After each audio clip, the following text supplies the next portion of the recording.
Hello friends, how are you? I welcome you all in this new learning session. I hope आप सभी की preparation काफी अच्छी चल रही होगी। आज हम यहाँ पर आपकी एसएससी के सिलेबस के वैसे सेगमेंट को टच करने वाले हैं जिससे एसएससी क्वेश्चन पूछ सकती है और जिसके आने की पॉसिबिलिटी भी बहुत ज्यादा है, क्योंकि सिलेबस के साथ साथ एग्जाम का पैटर्न भी चेंज हो चुका है। क्लास शुरू होने से पहले मैं आपको बता दूं कि मैं ये वीडियो आज सुबह में रिकॉर्ड कर रहा हूँ, रात में मैं रिकॉर्ड नहीं कर पाया, तो मे भी आपको कुछ थोड़ी बहुत आवाजें आ सकती हैं। हालांकि मैं उसे एडिट करके हटाने की पूरी कोशिश करूंगा, अगर ना हटे तो प्लीज बियर विथ इट, क्योंकि बगल में ही किचन है, किचन में खाना बन रहा है, तो वहां से कुछ आवाजें आ सकती है। चलिए क्लास को शुरू करते हैं। हाँ, तो आपके सब्जेक्ट का नाम क्या है? इंग्लिश। मैं बार बार ये रिपीट करता हूँ ताकि आपको ये पता रहे कि आपको पढ़ना क्या है। English language and comprehension. यहाँ पर देखिए, लैंग्वेज की आपकी समझ होनी चाहिए, ठीक है, वही आपके एग्जाम में टेस्ट किया जाता है। हालांकि सिलेबस आपके पास हमेशा रहना चाहिए। तो आज हम लोग क्या पढ़ने वाले हैं? सफलिंग of sentence parts. सफलिंग of sentence parts मतलब सेंटेंस के पार्ट्स को सफल कर दिया जाएगा और आपको कहा जाएगा उसे सही तरीके से अरेंज कीजिए, एक मीनिंगफुल तरीके से आप उसे अरेंज कीजिए, ठीक है। तो अभी तक एसएससी ने सफलिंग ऑफ सेंटेंस पार्ट से क्वेश्चंस नहीं पूछे हैं। इस बार बहुत ज्यादा चांसेस है कि इस सेक्शन से क्वेश्चन देखने को मिल जाए और इसीलिए आपको प्रिपेयर्ड रहना चाहिए, क्योंकि अगर क्वेश्चन आ गई तो फिर जिन्होंने प्रिपरेशन नहीं की है उन्हें लॉस होगा। तो चलिए बढ़ते हैं आगे। ये है आपका ओल्ड सिलेबस। मैंने जानबूझकर यहाँ पर लिया है, आप स्क्रीनशॉट लेना चाहें तो ले सकते हैं ताकि आप बाद में कंपेयर कर सके कि ओल्ड सिलेबस में क्या था और न्यू में क्या है, ठीक है। चलिए नेक्स्ट पेज में चलते हैं हम। यहाँ पर मैंने आपका न्यू सिलेबस लिया है। न्यू सिलेबस मैंने जानबूझ करके लिया है यहाँ पर ताकि आप देख सकें कि नई क्या चीजें ऐड हुई हैं। मैं बार बार ये बताता हूँ, फिर भी आपके ध्यान में ये रहना चाहिए। वोकैबुलरी सेक्शन आपका ऐड हुआ है, grammar, sentence structure and antonyms and their correct uses. यहाँ पर सिनोनिम्स एंड एंटोनिम्स ऐसे होना चाहिए लिखा हुआ एक्चुअल। उसके बाद देखिए क्या ऐड हुआ है। At least one paragraph should be simple one, based on a book होगा या फिर अ स्टोरी, किसी बुक या स्टोरी पे बेस्ड होगा एक क्वेश्चन। और other to paragraphs should be on current affairs based on reports and editorials, ठीक है। तो ये चीजें मैं ऐसे ही डिस्कस कर दिया हूँ यहाँ पर ताकि आपको बस एक आइडिया रहे। क्लास शुरू होने से पहले मैं अपने बारे में आपको बता दूं, मेरा नाम है Aman Kumar Verma. I have qualified bank PO in 2019 and UGC NET in 2020 and by profession I am a banker and working as an assistant branch manager in Indian bank, ठीक है। तो इस एग्जाम में मैंने जो क्वालिफाई किया था आईबीपीएस पीओ 2019, इसमें मैंने 48.25 मार्क्स स्कोर किए थे आउट ऑफ 65 इंग्लिश में। एंड बैंकिंग के एग्जाम में जो सिलेबस होता है इंग्लिश का, उसमें ये बहुत ही अच्छा मार्क्स माना जाता है, क्योंकि कट ऑफ जो गई थी वो गई थी, मैंने जो टोटल स्कोर किया था वो 84 किया था। 84 में 48.25 इंग्लिश में थे, ठीक है, मतलब आधे से ज्यादा। कट ऑफ जो गई थी 68 for OBC and 72 for general. आप देख सकते हैं इसमें इंग्लिश में अकेले मैंने 48.25 मार्क्स स्कोर किए थे। तो आप इंग्लिश अगर अच्छा कर लेते हैं तो एसएससी में भी आपको बहुत ही एडवांटेज मिलने वाला है। चलिए आते हैं हमारे मेन टॉपिक ऑफ डिस्कशन पे। क्या था हमारा टॉपिक?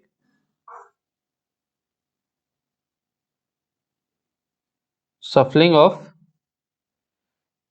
सेंटेंस। सबसे पहले देखिए सिलेबस आपके दिमाग में रहना चाहिए, सिलेबस दिमाग में नहीं तो दिक्कत हो जाएगा।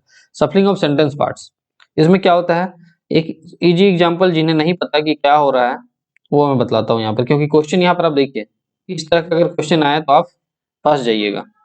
बहुत सारे लोगों का माइंड ही ब्लैंक हो जाएगा, अरे क्या किया जाए इसमें, क्योंकि एसएससी ने कभी भी ऐसे क्वेश्चन पूछे नहीं है, लेकिन चांसेस है कि पूछ सकती है इस बार। सबसे पहले सबसे सिंपल सेंटेंस से आप स्टार्ट कीजिए। हिंदी में मैं आपको बताता हूँ। जाता है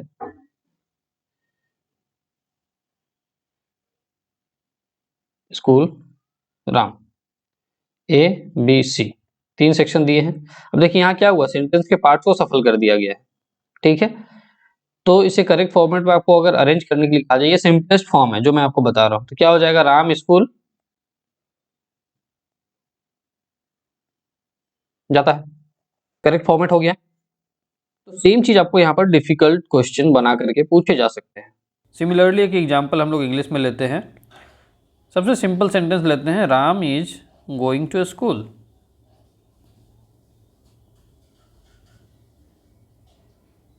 ओके, अब आपको दे दिया इसे जंबल करके, is going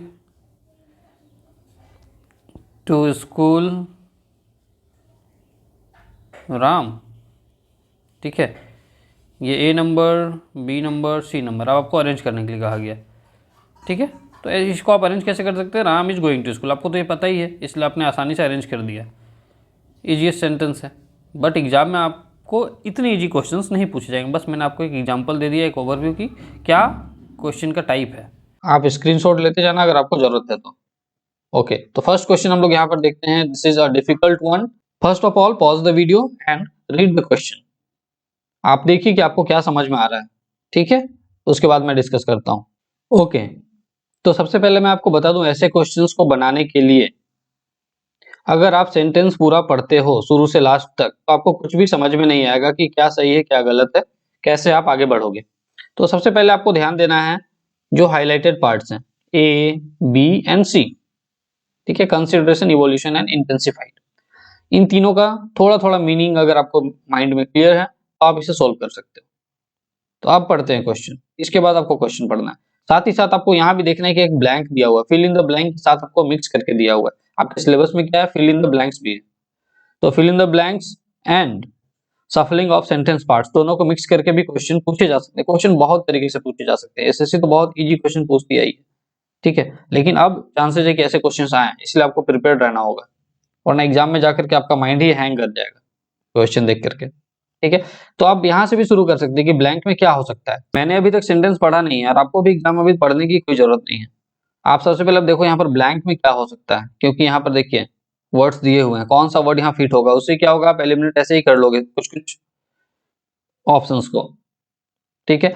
observe that the value of a car had come to be blank around certain blank, ठीक है। बी के बाद क्या होता है, वर्ब 3 होता है, ओके।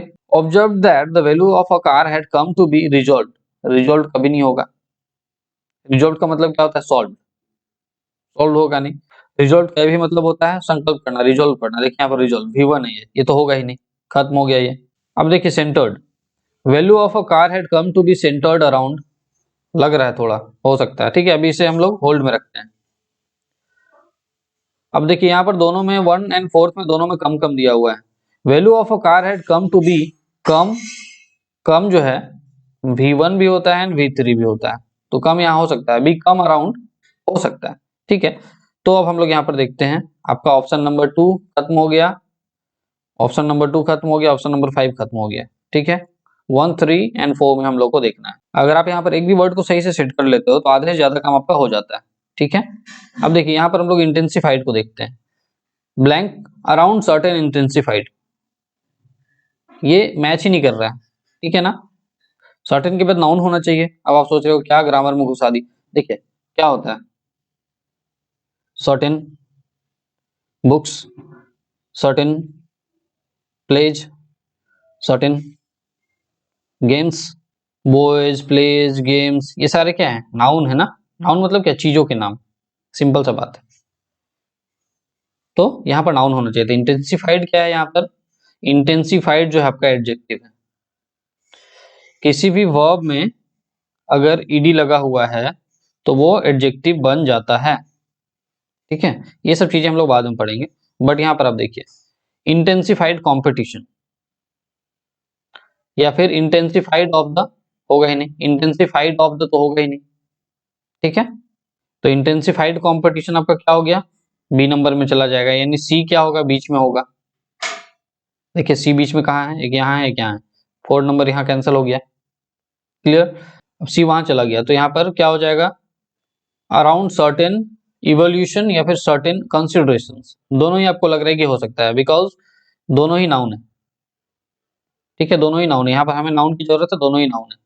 अब चलिए यहाँ पर देखते हैं फर्स्ट में, I took note of the consideration of the automobile under pressure of intensified competition.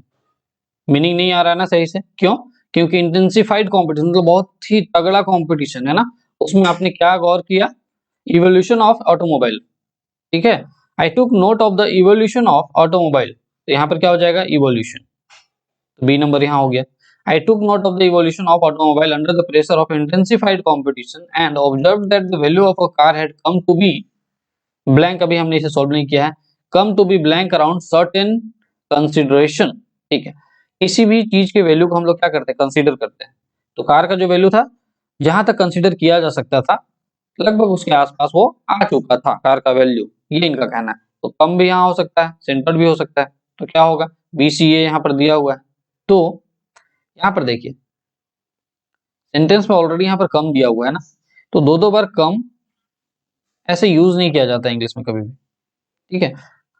Value of car had come to be come around certain, भद्दा सा लग रहा है, बकवास लग रहा है सुनने में ना, ठीक है।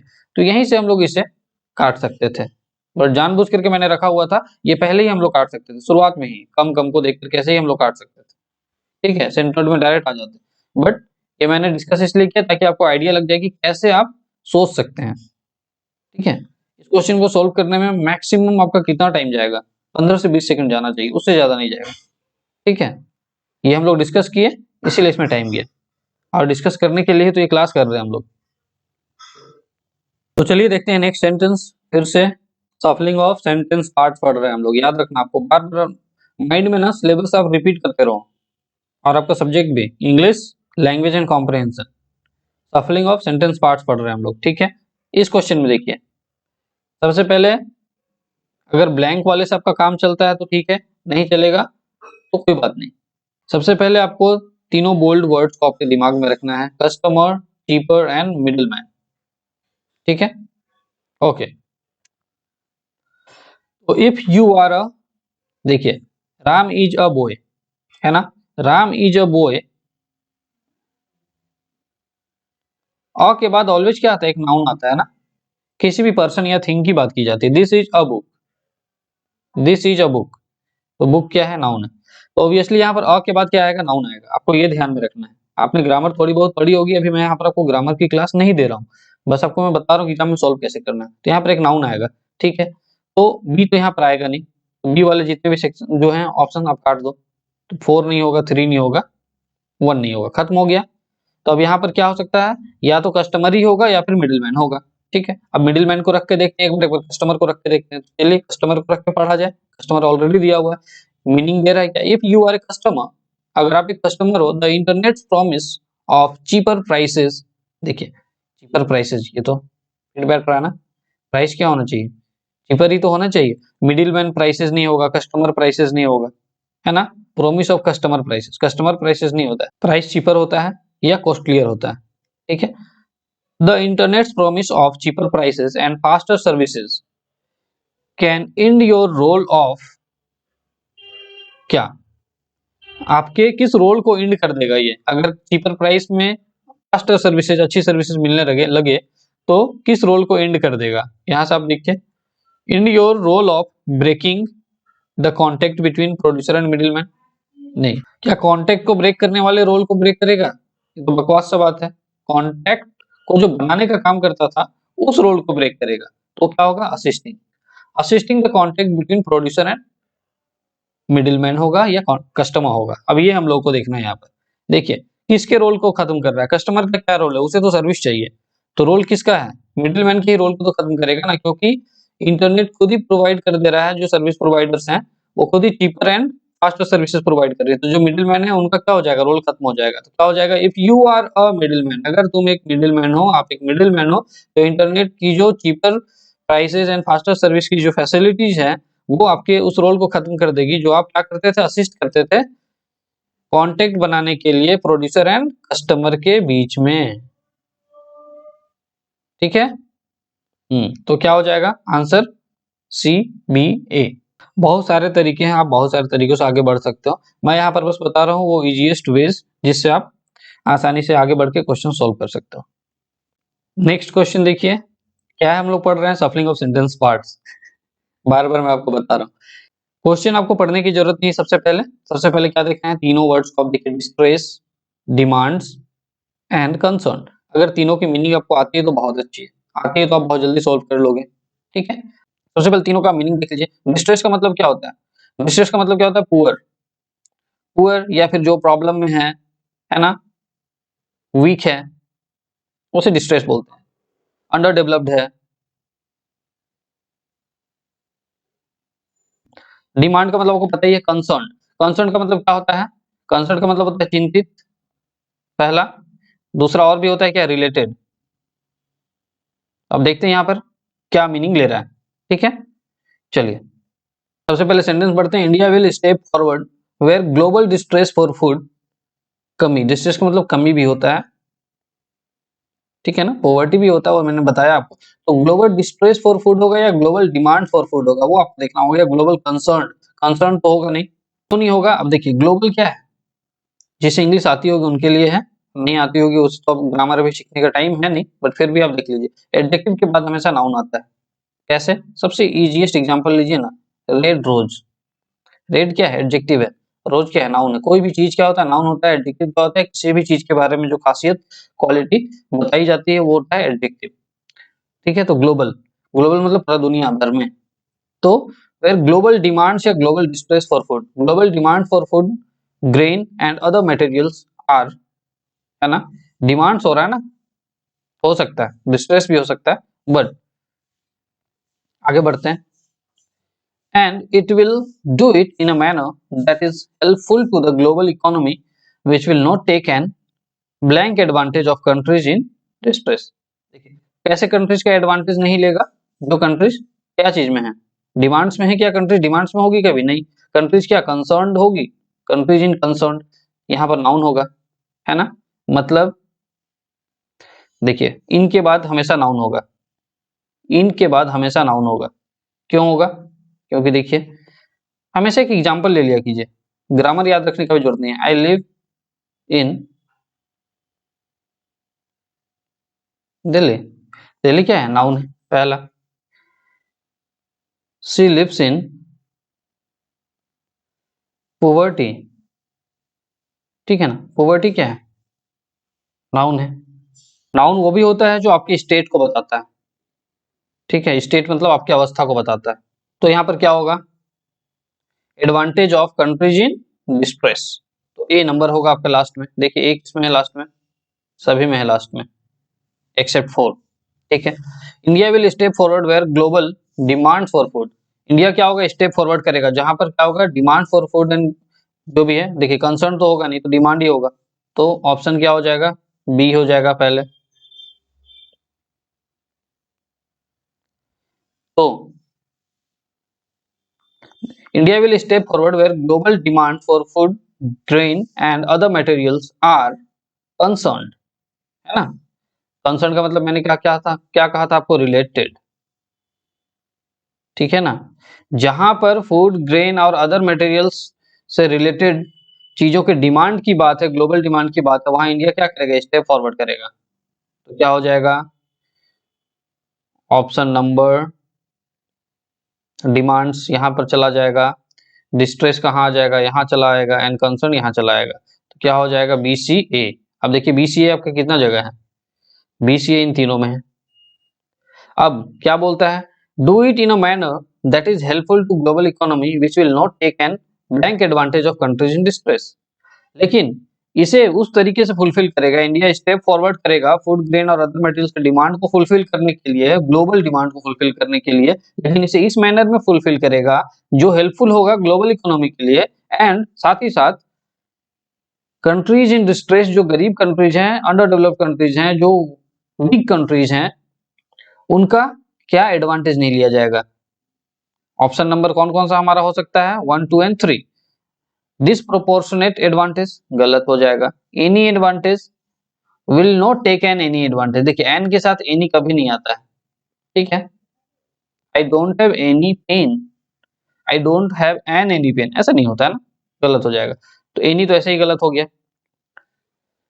Will not take an undue advantage of countries in distress, undue advantage, undue advantage का क्या मतलब होता है, किसी की भी सिचुएशन का लाभ उठा करके एडवांटेज लेना, ठीक है। क्योंकि ये कंट्रीज वीकर वीकर हैं, ये अपनी आवाज नहीं उठा सकती हैं, तो इनका एडवांटेज लेना, अनड्यू एडवांटेज लेना, क्योंकि वो उसके अगेंस्ट में कुछ बोल नहीं सकती, कर नहीं सकती, एक्शन नहीं ले सकती, ठीक है। तो option number B is your answer. Next question देखिए, क्या पढ़ रहे हैं हम लोग, सफलिंग ऑफ सेंटेंस पार्ट्स, ठीक है। क्वेश्चन देखिए, सबसे पहले नंबर में वर्ड्स देखिए, ए अटेम्प्टेड, अटेम्प्ट करना आपको पता ही है, कॉम्प्रिहेंसिव, कॉम्प्रिहेंसिव का मतलब आपको मालूम ही है, कॉम्प्रिहेंसिव मतलब बहुत ही वाइड स्केल में, मतलब नैरो नहीं, ठीक है। थर्ड नंबर है इंट्रोड्यूस। इंट्रोड्यूस का दो मतलब होता है, इंट्रोड्यूस कराना, अपने बारे में बताना या किसी के बारे में बताना, या फिर इंट्रोड्यूस करना, किसी भी चीज को शामिल करना। मतलब गवर्नमेंट ने किसी भी नए लॉ को या फिर नए पॉलिसी को इंट्रोड्यूस किया इंडिया में, तो इंट्रोड्यूस करना मतलब शामिल करना। ठीक है, चलिए अब हम लोग पढ़ते हैं क्वेश्चन। और एक ब्लैंक आपका दिया हुआ है अर्बन। अर्बन के बाद, अर्बन क्या है, एडजेक्टिव है, इसके बाद हमेशा एक नाउन ही आएगा। ठीक है, यहाँ पर देखिए मैनेजिंग, ये कट गया, ये नाउन नहीं है, लेकिन ये चारों का चारों नाउन ही है, मैनेजमेंट, रिजुवनेशन, कंस्ट्रक्शन, रिजुवनेशन। ठीक है, तो अर्बन मैनेजमेंट भी हो सकता है, अर्बन रिजुवनेशन भी हो सकता है, अर्बन कंस्ट्रक्शन नहीं होगा, अर्बन कंस्ट्रक्शन बकवास है, कोई भी मीनिंग नहीं दे रहा है, तो ये हट गया ऐसे ही। अर्बन मैनेजमेंट हो सकता है, अर्बन रिजुवनेशन हो सकता है, रिजुवनेशन ज्यादा अच्छा लग रहा है। ठीक है, रिजुवनेशन का मतलब क्या होता है, दोबारा एनर्जाइज कर देना, दोबारा उसमें जान डाल देना, उसे रिवैम्प कर देना या फिर उसे रेनोवेट कर देना उसके डेवलपमेंट के लिए। चलिए देखते हैं। इन 2014 India attempted one of the most comprehensive and ambitious programs of urban blank urban management। देखिए मैंने आपको अभी बताया था कि गवर्नमेंट इंट्रोड्यूस करती है, तो यहाँ पर क्या हो जाएगा, इन 2014 इंडिया इंट्रोड्यूस्ड, इंडिया ने इंट्रोड्यूस किया one of the most comprehensive, one of the most attempted तो होगा नहीं, अटेम्प्ट मतलब कोशिश करना, कॉम्प्रिहेंसिव का मतलब क्या होता है, वाइड स्केल, बहुत ही अच्छे से वेल प्लान्ड, कॉम्प्रिहेंसिव। और नैरो का मतलब क्या हो गया, मतलब नॉर्मल ऐसे ही सैलो, सुपरफिशियल, इसका ऑपोजिट अगर आप ले तो कॉम्प्रिहेंसिव मतलब बहुत अच्छे से वेल प्लान्ड, सारी चीजों को, सारी बारीकियों को ध्यान में रखते हुए जो काम किया जाता है वो कॉम्प्रिहेंसिव होता है। ठीक है, कुछ भी छोड़ा नहीं जाता उसमें, कोशिश यही रहता है। In 2014, India introduced one of the most comprehensive and ambitious programs of urban management और urban rejuvenation। वो आपको देखना होगा। तो सबसे पहले देखिए, पहला नंबर हमने क्या बोला, इंट्रोड्यूस्ड, ये फिट हो गया है। बी तो बी कई जगह है, सी बी, सी बी किस में है, बस इसी में है, तो ऑप्शन नंबर 4 हो जाएगा आपका। रिजुवनेशन का मैंने आपको मीनिंग बता ही दिया, रिजुवनेट करना मतलब क्या होता है। लेकिन अब देखते हैं कि क्या ए नंबर भी सच में फिट बैठ रहा है, ये चेक कर लेना चाहिए।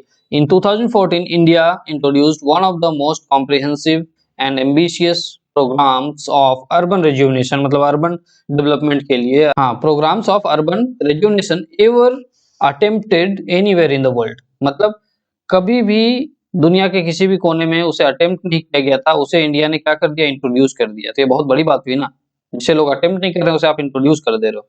तो सीबीए करेक्ट आंसर जो है आपका वो क्या हो जाएगा, ऑप्शन नंबर 4। तो बस इतने ही क्वेश्चन थे। आई होप आप सभी को समझ में आ गया होगी कैसे क्वेश्चंस आ सकते हैं। 4 क्वेश्चन मैंने आपको दिए हैं, 4 क्वेश्चन आपको दिमाग खोलने के लिए काफी है, बस आपको पता होना चाहिए सबसे पहले कि कैसे कैसे क्वेश्चन आ सकते हैं। तो आप इस तरह के क्वेश्चन की थोड़ी प्रैक्टिस करके जाइए, कम से कम 20 25 30 क्वेश्चन आप और बना लीजिए, बनाने के बाद जाइए, और अगर टाइम रहा तो मैं फिर से ऐसे क्वेश्चंस आपके पास लाऊंगा ताकि आपको हेल्प हो सके। आई होप आप सभी को इस सेशन में एक नई इंसाइट मिली होगी, और अगर ऐसे 15 20 30 क्वेश्चन आप और भी लगा करके प्रैक्टिस करके जाओ तो बहुत ही हेल्पफुल होने वाला है आपके लिए, क्योंकि मैंने यहाँ पर थोड़े डिफिकल्ट क्वेश्चंस लिए हैं। एग्जाम में अगर इससे थोड़े से इजी क्वेश्चंस भी आते हैं तो आपके लिए बहुत ही अच्छा होगा, आप आसानी से उन्हें सॉल्व कर पाओगे। क्यों? क्योंकि आपने डिफिकल्ट क्वेश्चन सॉल्व करना सीख लिया है, वो क्वेश्चन आपको बाएं हाथ का खेल लगेगा। ऐसे ही और भी बहुत सारे सेक्शंस हैं जिसमें कुछ कुछ इंपॉर्टेंट क्वेश्चंस हैं, इंपॉर्टेंट टाइप ऑफ क्वेश्चंस जो डिस्कस करनी बहुत ही जरूरी है। मैं उनके भी कुछ कुछ एग्जांपल्स लेकर के आपके पास आऊंगा, आपके एग्जाम तक आप देखते रहना और खुद से प्रैक्टिस करते रहना, आपके लिए बहुत ही हेल्पफुल होगा। और बहुत से लोगों को जिनकी ग्रामर वीक है, उन्हें शायद समझ में नहीं आ रही होंगी चीजें, मैं कोशिश कर रहा हूँ चीजों को और भी ज्यादा सिंपल करके समझाने की यहाँ पर, लेकिन क्योंकि अभी एग्जाम आपका सर पे है, सारी चीजों को हम लोग सिंपल करके उतना पढ़ नहीं सकते। बस मैं आपको यहाँ पर कुछ कुछ एग्जाम्पल से डिस्कस कर सकता हूँ कैसे आप सोल्व करेंगे, कैसे आप सोचेंगे। ठीक है, तो अभी आप एग्जाम दीजिए, सबसे इंपॉर्टेंट चीज तो ये है, जितना भी प्रिपरेशन है उस प्रिपरेशन का आप मैक्सिमम यूज कैसे कर पाते हैं, वही यहाँ पर सबसे बड़ा चैलेंज है आपके लिए। ठीक है, तो चलिए फिर मिलते हैं नेक्स्ट क्लास में, और पढ़ते रहिए, प्रैक्टिस करते रहिए।